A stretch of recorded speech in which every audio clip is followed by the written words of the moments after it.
Hello, everyone. Is that okay? You can hear me? Hi. So good to be here. Stevie has done such a fantastic job at the marketing ecosystem, so I'm super excited to share with you today some frameworks around that.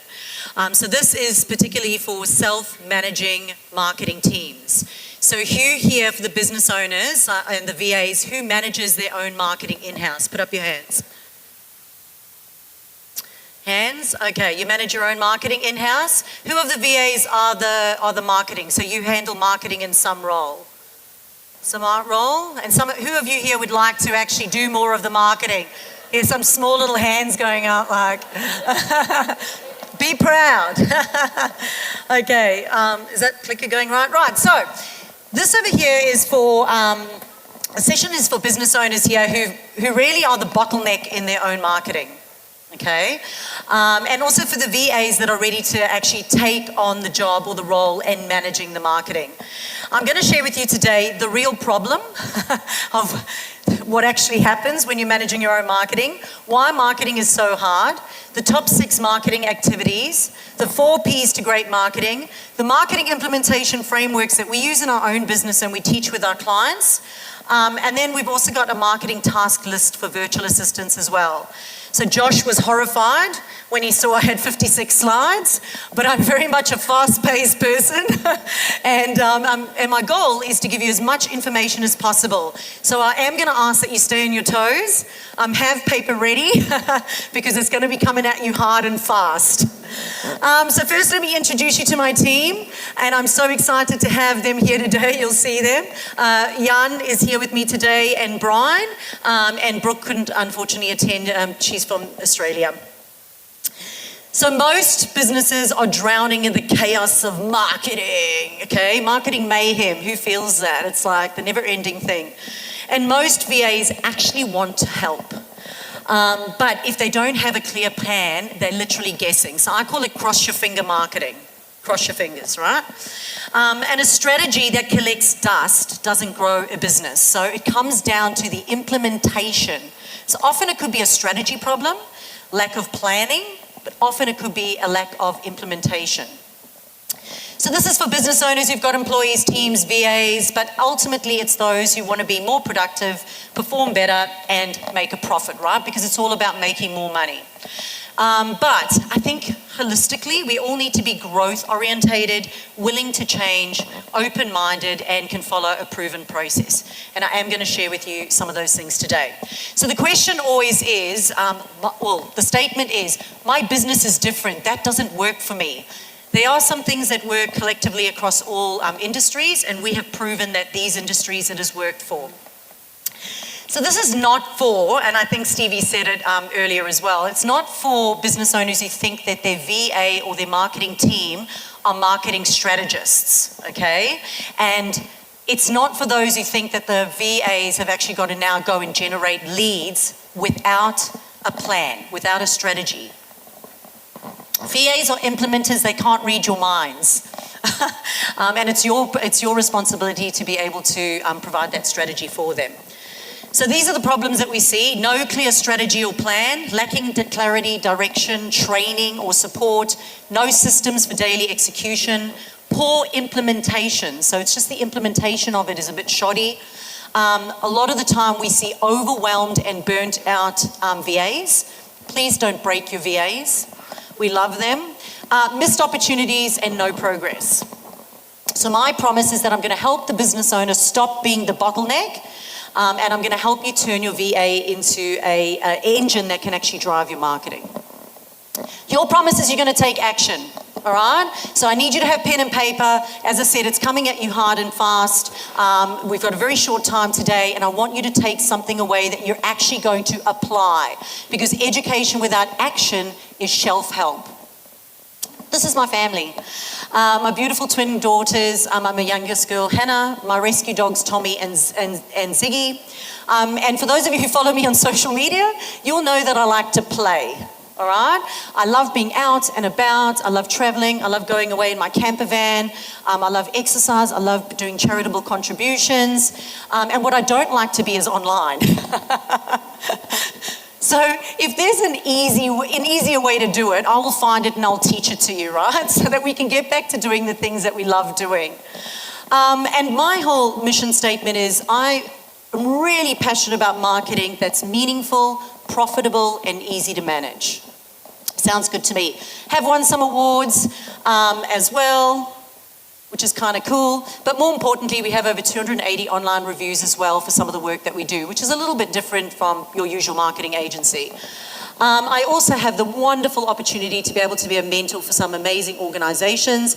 And this year we launched the Meaningful Marketing podcast, which was just nominated as a finalist in the podcast category. So very proud of that. So why this?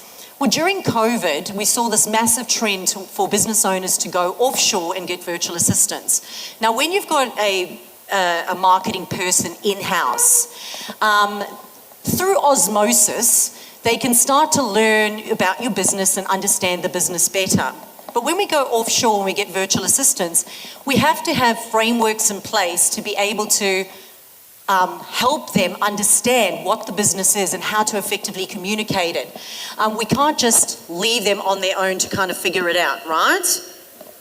So over the last 10 years, I've been focusing on creating marketing strategies and then supporting the virtual assistants in the implementation of it. Because often the business owner doesn't actually know what marketing they need to be doing. They don't have a strategy. They don't really know what to give the virtual assistant to do. However, if you have a strategy and you've got a plan and we can give them some direction and we can train them in the implementation of it, they can now be successful in the managing of your marketing. These are some people, are they here? I haven't seen Lance yet. Is Lance here? Lance, I haven't got to meet you yet. There's Lance. These are just some of the business owners that we met that I work with, which is amazing. Lay, you here as well, I've seen you. Jeannie, awesome. Just some of the amazing virtual assistants that I've had the privilege of working with. So why is marketing so hard for business owners?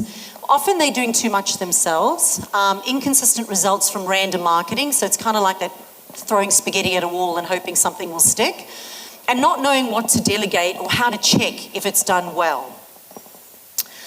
So they feel like they're the bottleneck, they're spending way too much money on marketing.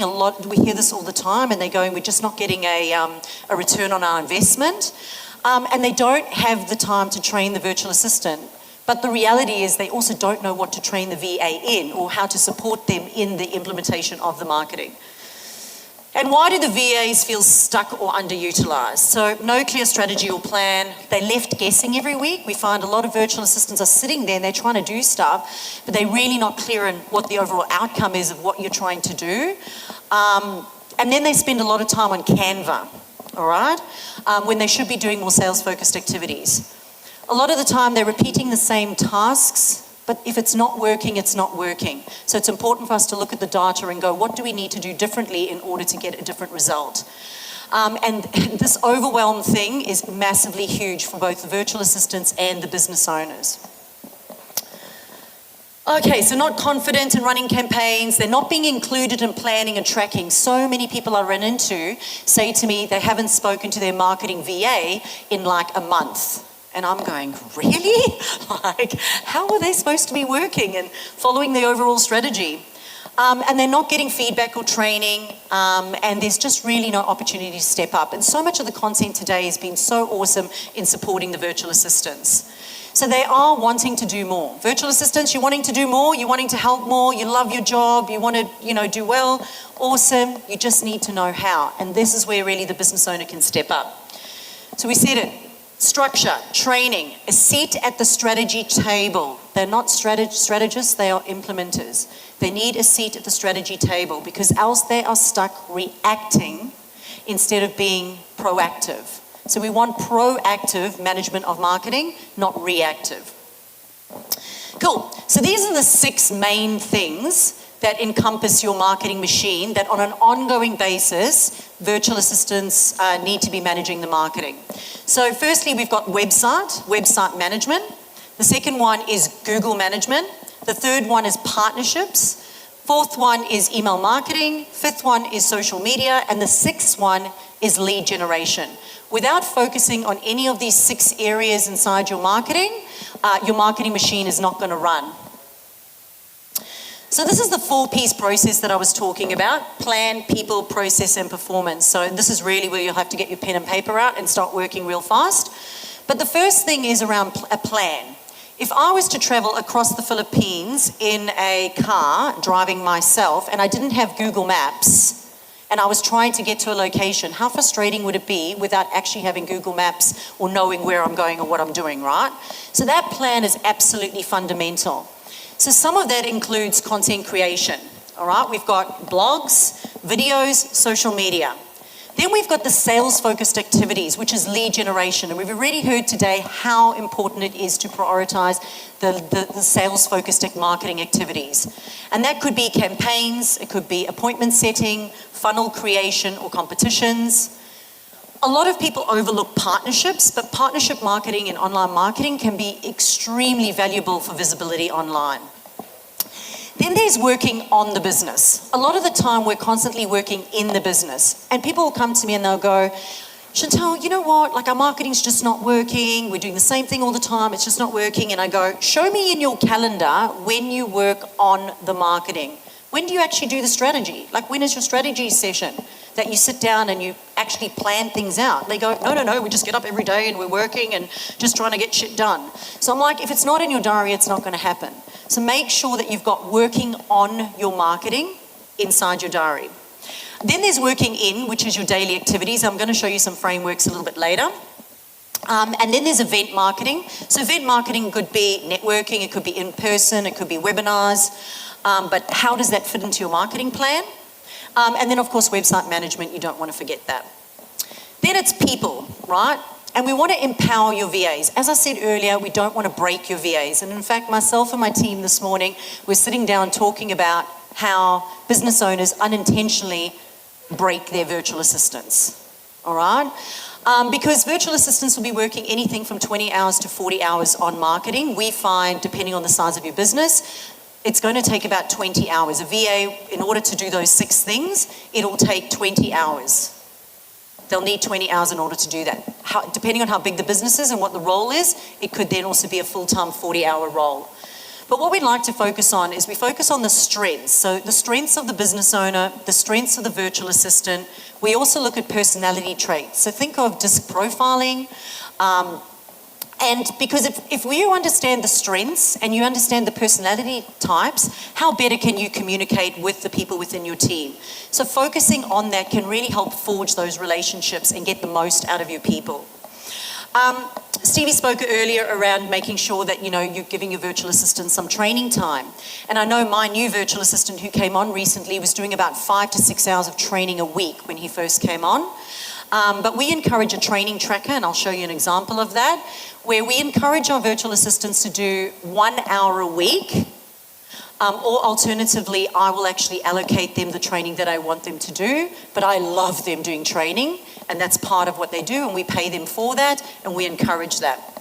The next thing that I love to do is a working bee, and we have found that this is so incredibly productive for our virtual assistants, where they will actually have time together online. At WorkPod, you guys are fortunate enough to be able to, you know, do it at WorkPod. But for us, we do it online and we have a working bee and they actually work together, sometimes on different tasks, sometimes on one particular task, but we find that it's incredibly productive. We encourage a Monday and a Friday meeting. So a Monday meeting is about planning for the week, and that's the time where we look at the tasks of every staff member, team member, and we look at it and we go, does everyone understand the outcome of what we're trying to achieve here? Is everyone clear on the role of what we're going to do, of what you're doing for the week? And we find that that really sets up the entire week for your marketing. Then we have the Friday meeting, and the Friday meeting is what worked, what didn't work, what did you struggle with, what can we do better next time? And it's about looking at those, looking at the data. And then, of course, we put some communication channels in place because often we get a complaint of my virtual assistant bugs me 20 times a day and I'm out on the road, I'm busy, I'm doing things. How can we actually communicate? And a lot of the time people are saying that it's through WhatsApp or emails. So what we encourage you to do is to rather have a communication channel, something like Slack, and everything is managed in there because it's a lot more productive. Emails get lost. In WhatsApp, you can't keep the train unless you're pinning things. So we find if there's a structure around your communication and there's some boundaries, you get bothered less and they can work a bit more autonomously, which is awesome. So we don't encourage emailing each other. We encourage project management systems and Slack communication channel or any communication channel. Also times as well. So in Slack, you can turn it on or off, and you can say when you're available, you're not available. So your VA is not sitting there twiddling their thumbs waiting for you to get back to them on a task. But if you've got that Monday and Friday meeting, you should be good to go. This is the training tracker that I'm talking about, and at the end and on your tables there's a QR code, and I'm happy to send you all these templates. But a training tracker is for all our virtual assistants, and in there they put the day, the time, the virtual assistant, they put the URL of the training that they did, their learnings from it, and most importantly, what they're going to apply to the business.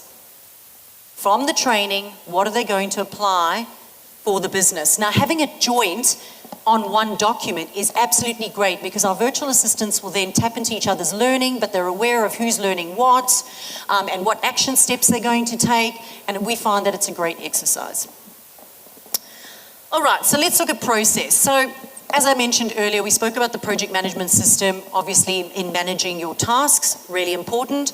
We encourage one sheets as well. So one sheet is just one document where we map out everything, and I'm going to show you an example.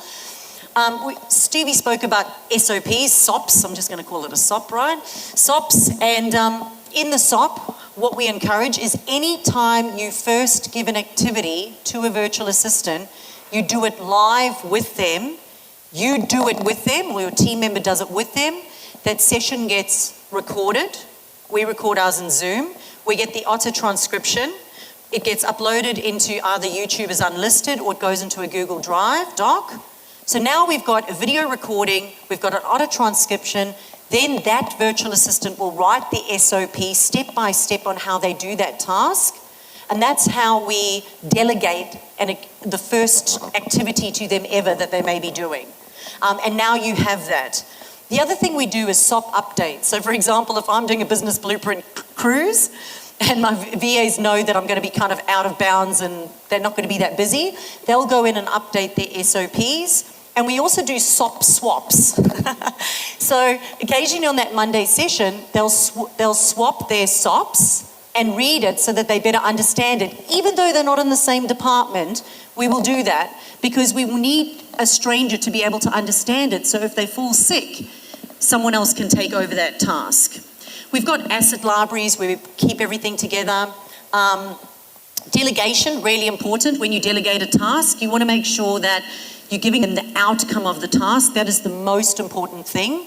A comprehensive description of the task, and then multiple due dates. So due date for the first check, the second date, the second check, the third one. I always say when you're delegating, slow down to speed up. It is so important. Processes time blocking, very important. I time block, my virtual assistants time block, and I'm going to show you the frameworks. Problem solving. The problem solving process that we use is 3 steps. If they have a problem, they go to ChatGPT, they go to YouTube, they go to each other. They come up with 3 possible solutions, and then they present that to me with their preferred solution. What do you think that happens? They solve the problem before it even gets to me, which is amazing. So we encourage problem-solving process in our business. And of course, there are other easier ways to speed that up, because we've got like an 8-week fast-track program or 5-month deep dive, which we do. So here's some examples. This is a one sheet, just an example of how you would have everything on a one sheet. A lot of times when you're mapping out your lead generation funnels, you don't want to have to go into the back end. Like a business owner doesn't want to go into the back end and look at what's happening when, and the timings and the wait times and the triggers. But if you have a one sheet and you get your virtual assistants to map out everything on a one sheet, it makes it really easy for you to go in and edit it and go, okay, there's the link, there's email 1, there's email 2, there's the wait time. You can simply look at that one sheet, recommend any changes, and then give it to your virtual assistants to change. And that's just an example of an SOP and how we delegate tasks. Another SOP over here, for example, this is how to write blogs. It's just an example of, again, just having an SOP on writing blogs and how to do it and how to use ChatGPT responsibly. All right, let's go into performance. So performance is to track what's working and optimize what's not. So a lot of virtual assistants are asked to do EODs, like end of day reports. That annoys me a little bit. We've got a marketing implementation framework, and I'm going to show you how to do it. It's kind of like time blocking their activities that they've got to do so everyone knows what they're doing. We've already spoken about the Feedback Friday meeting, which I call like an end of week meeting. Reporting could be weekly or monthly, and again, we are delegating the outcome, we are not delegating the task. And who loves to tick things off when they're done? Tick, tick, tick, tick, tick, it's done. So, the marketing implementation framework, here it is. So this is a bit of a schedule here on how that would work, and there's no Monday there, but I promise you on the slides there is. On a Monday, they've got their training, and they don't have Mondays off, and you're working Saturdays. Don't know how that happened. Monday, you've got training and planning. So you'd have your training session, you'd have your meeting planning session. Tuesday, they work on their own, but you've got your communication channel. With Thursday, you've got your communication channel and your boundaries, plus they've got their working beat. This is just how we do it. Thursday, I'm getting muddled up. Thursday, they've got the communication channel, and then Friday, again, it's additional training, and then also the feedback session, so the reporting session. So you can be one happy family, and you can have a marketing machine that can run without you. This is the 6 things, as I said, the 6 areas that we focus on, and the 7th one, of course, is that strategy, which is so important, and that is something you do need to give your virtual assistants to do. So I'm going to show you my team's stuff quickly. This is Jan's. This is her project management stuff. She's got her daily activities, her ad hoc activities, and then additional projects that she manages. I always say this, a lot of the times they'll go, oh, I haven't had time to give my virtual assistant something. They're sitting there underutilized. I love them to have an ad hoc folder, and every time I think of something that they could do with very little management, I dump it into the ad hoc folder, and whenever they finish their tasks, they've got ad hoc time, they can jump to the ad hoc folder. This is Brian, so this is the implementation framework, and I can send you this template. It is part of, if you download the QR code, I'll send it to you. But depending if you're a 20-hour or 40-hour virtual assistant, it's all your tasks are actually managed in a specific time frame. And this over here is Brooke, who is the social media manager. Again, marketing implementation framework, so there's no need for EOD. We work out in advance what they need to do, what do they need to manage, what do they need to do, and we put it into the framework, and then we upskill them in doing it. So when you've got a plan, a trained VA, and a repeatable system, it just feels freaking awesome. It's manageable, it's predictable, and it's profitable, and for me, it's just meaningful. And the virtual assistants are absolutely stoked, right? They're just feeling so empowered. They're feeling more confident in what they're doing. They're utilizing ChatGPT more authentically, and they're understanding how to effectively communicate the business, which is often the hardest part when it comes to the marketing. There's just a few more over here as well, and just some of the VAs that I work with. So when you have a framework in place, you'll have a VA who can confidently manage your marketing. You'll have a clear visual structure to manage progress, because I'm a structure person, I'm a process person. You'll have more consistency, more leads and less stress, and more freedom to grow your business. Like I said, I don't like to spend time online. So wherever your attention goes, money will flow, but so will freedom. So it's not about working harder, it's about working smarter and prioritizing your time, because you only live once, YOLO, right? And Josh, I told you I could do this. Where are you, Josh? Told you I could do it. So how can we help? We work one-on-one with business owners. We've also got some group VA programs as well. But we also have created for you a marketing task list. So you know all those 6 areas of marketing that you need in order to manage your marketing? We've created a list of all those tasks, and again, if you scan the QR code, we'll send that through to you. There it is there. Cool. Now, shameless plug. I'm doing the big school walk, so if anybody would like to contribute to that, please feel free to go ahead and donate towards the charity. This is my 2nd year doing it, walking 50 kilometres around Sikior Island for the Filipino school children. So if anybody would like to support, please go ahead. That's awesome. And if you want those resources, either the QR code on your table or this QR code over here. But before we end, I want to know, what are some of the action steps that you're going to take from today? because education without action is just shelf help. So if this is going to be another conference where you sit here and you absorb all this stuff and you go, that was good, that was good, but you haven't written it down, you haven't put it in your diary, it's not going to happen. So what are you going to do that's different, that's going to create more impact in your business to support your marketing? What frameworks can you put into place that are going to help you and your virtual assistant manage your marketing better? Thank you so much.